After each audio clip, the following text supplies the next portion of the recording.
Bulletin में रुक करेंगे अब हिमाचल प्रदेश की खबरों की ओर, जहां आपको बता दें बिलासपुर से एक अहम खबर आ रही है। और ग्राम पंचायत की जनता ने यूजीसी के नए कानून के खिलाफ जोरदार प्रदर्शन किया है। बता दें प्रदर्शनकारियों का ये साफ कहना है कि ये कानून शिक्षा व्यवस्था के लिए हानिकारक है और समाज को आपस में बांटने का काम कर रहा है। बता दें ग्रामीणों ने अभी ये चेतावनी दे डाली है कि यदि ये कानून तुरंत वापस नहीं लिया गया तो आगामी चुनावों में इसका असर सरकार को साफ देखने को मिलेगा। साथ ही बता दें प्रशासन में बड़ी संख्या में युवाओं और ग्रामीणों ने हिस्सा लिया। उन्होंने केंद्र सरकार के खिलाफ नारेबाजी की और सड़क पर रोष रैली भी निकाली है। हाथों में तख्तियां और बैनर लेकर उन्होंने कानून को वापस लेने की मांग भी की है। ग्रामीणों ने यह साफ कहा है कि यह कानून छात्रों और युवाओं के भविष्य के लिए खतरा है और इसे किसी भी सूरत में स्वीकार नहीं किया जाएगा। विरोध शांतिपूर्ण तरीके से भी किया गया है।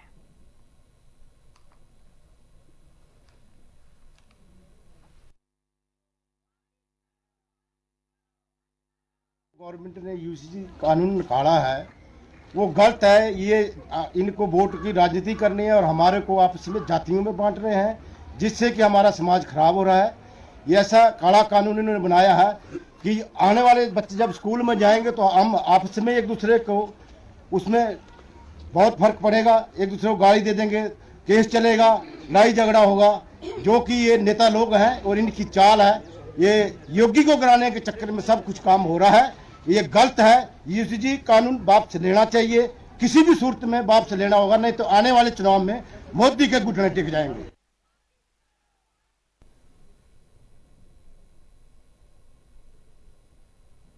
चलिए रुक करते हैं अगली खबर का। अगली खबर आ रही है आपको बता दें बिलासपुर से, जहां बचत भवन में माइनिंग को लेकर एक अहम बैठक हुई है। बैठक की अध्यक्षता आपको बता दें तकनीकी शिक्षा मंत्री ने की है और अधिकारियों को निर्देश भी दे दिए हैं कि जनहित और पशु कल्याण को प्राथमिकता दी जाए। बैठक में निर्णय लिया गया है कि राज्य और राष्ट्रीय राजमार्गों पर बता दें आपको घायल गौवंश के इलाज के लिए छोटी एम्बुलेंस उपलब्ध कराई जाएगी।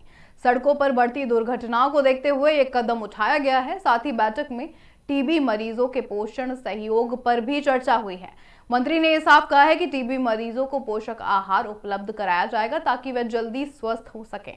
सभी विभागों को इस दिशा में ठोस योजना बनाने और लागू करने के निर्देश भी साफ दे दिए गए हैं। साथ ही आपको बता दें बैठक में सामाजिक और पर्यावरणीय पहलुओं पर भी विस्तार से चर्चा हुई है। थे और इसमें कुछ नए इनिशिएटिव जो हैं वो सुझाव उसके दिए हैं। जैसे जो टीबी रोगी हैं जिले में, उनके लिए जो है सप्लीमेंट्री जो हेल्थ रिक्वायरमेंट्स उनकी रहती है, सप्लीमेंट्री फूड की, जो न्यूट्रिशियस फूड हो, तो इसके लिए कोई सपोर्ट सिस्टम जो है वो भारत सरकार की तरफ से पहले था लेकिन अब नहीं है। उन्होंने एक नई स्कीम सुझाई है कि इसमें निक्षय मित्र जो है वो तैनात किए जाएं। मतलब जो निक्षय मित्र है वो डोनेट करे एक जो सप्लीमेंट्स हैं जिनकी उस रोगी को जरूरत होती है। चलिए रुक करते हैं अगली खबर का। अगली खबर आ रही है सोलन से, जहां बता दें भाजपा ने स्पेशल इंटेंसिव रिवीजन यानी एसआईआर अभियान के तहत मानव श्रृंखला बनाकर इस अभियान का समर्थन किया है। जिला स्तरीय इस कार्यक्रम की अगुवाई भाजपा प्रदेश अध्यक्ष आपको बता दें डॉक्टर राजीव बिंदल ने की है। डॉक्टर बिंदल ने यह साफ कहा है कि एसआईआर अभियान देश से घुसपैठियों को हटाने में मदद करेगा और सभी पात्र लोगों को अपना वोट बनवाने की प्रेरणा भी देगा। उन्होंने आगे ये भी कहा कि इस मानव श्रृंखला से लोकतंत्र को मजबूत करने का संदेश भी दिया गया है। साथ ही भाजपा प्रदेश अध्यक्ष ने चुनाव आयोग के इस अभियान की सराहना भी की है और लोगों से वोट बनाने की अपील भी की। बता दें इस कार्यक्रम में बड़ी संख्या में लोग शामिल हुए और उन्होंने हाथों में बैनर लेकर अपना समर्थन भी जताया है। कार्यक्रम से यह संदेश भी गया कि हर नागरिक का वोट महत्वपूर्ण है और लोकतंत्र को सुरक्षित बनाना हम सबकी जिम्मेदारी है।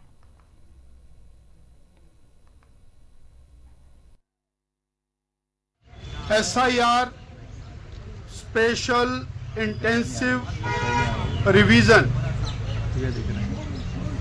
लोकतंत्र में वोट की सर्वाधिक महत्ता है और भारत का लोकतंत्र दिन प्रतिदिन मजबूत होता जा रहा है। इसी कड़ी में भारत के निर्वाचन आयोग ने पूरे देश में वोटर लिस्टों की शुद्धिकरण का काम प्रारंभ किया है और ये कार्य। चलिए रुक करते हैं अगली बड़ी खबर का। बता दें सोलन से अगली बड़ी खबर आ रही है, जहां शिवालिक बाई मेटल कंपनी में अचानक आग लग गई है। आग लगने के कारणों का फिलहाल पता नहीं चल पाया है, लेकिन सूचना मिलते ही दमकल विभाग की टीम मौके पर पहुंची है और आग को काबू करने में लगातार कोशिश कर रही है। कंपनी में काम कर रहे लोग सुरक्षित बाहर निकाले गए हैं, साथ ही और किसी के हताहत होने की खबर नहीं मिली है। अधिकारियों ने साफ बताया है कि आग से हुआ नुकसानों का अभी कोई आकलन भी नहीं किया गया है। स्थानीय प्रशासन और दमकल कर्मी आग बुझाने के काम में पूरी तरह लगे हुए हैं। ये आग कंपनी और आसपास के इलाके के लिए चिंता का एक कारण भी बनी हुई है। आने वाले समय में बता दें अधिकारियों की टीम कारणों की जांच करेगी और फिर सुरक्षा उपायों को और मजबूत किया जाएगा।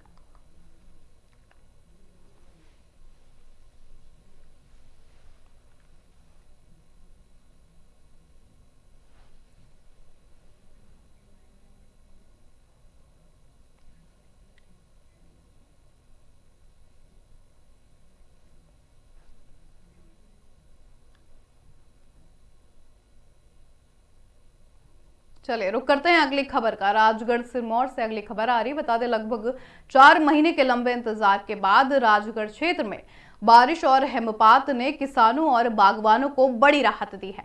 बीते 5 दिनों में क्षेत्र में लगभग 105 मिलीमीटर वर्षा दर्ज की गई, जबकि ऊंचाई वाले इलाकों में करीब 1 फुट तक हिमपात हुआ है।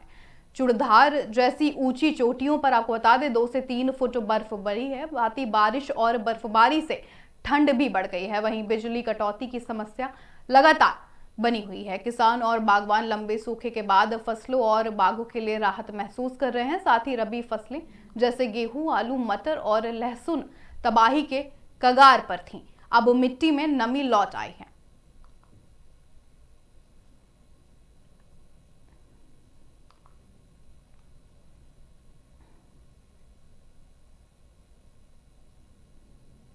चलिए रुक करते हैं अगली खबर का। अगली खबर आ रही है चंबा से। बता दें पठानकोट डलहौजी राष्ट्रीय हाईवे 15/154A पर आपको बता दें परेल धार के पास गत रात्रि भूस्खलन से बड़ा हादसा टल गया है। बारिश के दौरान पहाड़ी से भारी पत्थर अचानक एक चलती स्कॉर्पियो गाड़ी पर गिर पड़ा। गनीमत ये रही कि पत्थर चालक की सीट की तरफ नहीं गिरा, वरना बड़ा नुकसान हो सकता था। गाड़ी को नुकसान हुआ है, लेकिन चालक को केवल मामूली चोटें ही आई हैं। बता दें डीसी चंबा मुकेश रेपवाल ने यह भी कहा है कि चालकों से अपील की गई है कि खराब मौसम और संवेदनशील इलाकों में सावधानी बरतें। परेल घाट क्षेत्र भूस्खलन के लिए जाना जाता है और यहां अक्सर पत्थर गिरने का खतरा लगातार बना रहता है। उन्होंने ये साफ कहा है कि यदि जरूरी काम ना हो तो इस इलाके से गुजरने से सभी लोग बचें।